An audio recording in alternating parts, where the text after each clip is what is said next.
నమస్తే, welcome to SR6 news. Alluri Sitaramaraju జిల్లా ఏటపాక మండలం నందిగామ గ్రామ సచివాలయంలో రెవెన్యూ సదస్సు గ్రామ సర్పంచ్ ఎంగిలపు బేబీ సమక్షంలో ముఖ్య అతిథిగా మండల రెవెన్యూ అధికారి కారం సుబ్బారావు పాల్గొని గ్రామంలో ఉన్న సమస్యల గురించి గ్రామస్తులతో మాట్లాడారు. గ్రామ రైతు పులుసు కొండలరావు పోలవరం ప్యాకేజ్ ఇంకా కొంత భూమికి ఇవ్వాలని అడగగా ఎంఆర్ఓ కారం సుబ్బారావు మాట్లాడుతూ ఇంతకుముందు ప్యాకేజ్ ఇచ్చిన అధికారి దగ్గర లెటర్ తీసుకుని వచ్చి దరఖాస్తు ఇవ్వమని చెబుతూ పట్టాదారు పాస్బుక్లలో పేరు మార్చడానికి కూడా అవకాశం ఉందని చెప్పారు. ఈ కార్యక్రమంలో ఏటపాక వై ఎంపీపీ దొంతు మంగేశ్వరరావు మరియు గ్రామ సచివాలయ సిబ్బంది, రెవెన్యూ సిబ్బంది మరియు గ్రామస్తులు పాల్గొన్నారు. ప్రభుత్వం వచ్చిన తర్వాత ప్రతి గ్రామంలో రెవెన్యూ సదస్సులు నిర్వహించాలని కూటమి ప్రభుత్వం చంద్రబాబు నాయుడు గారు ముఖ్యమంత్రి గారి ఆధ్వర్యంలో నిర్ణయించడం జరిగింది. ఇప్పుడు మన నందిగామ గ్రామంలో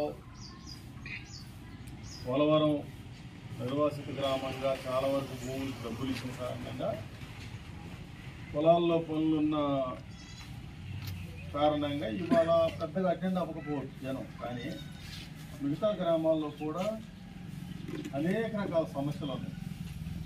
అట్లానే మన గ్రామంలో కొద్ది గొప్ప సమస్య ఉన్నా కూడా ఈ సదస్సును ఉపయోగించుకోవాలి.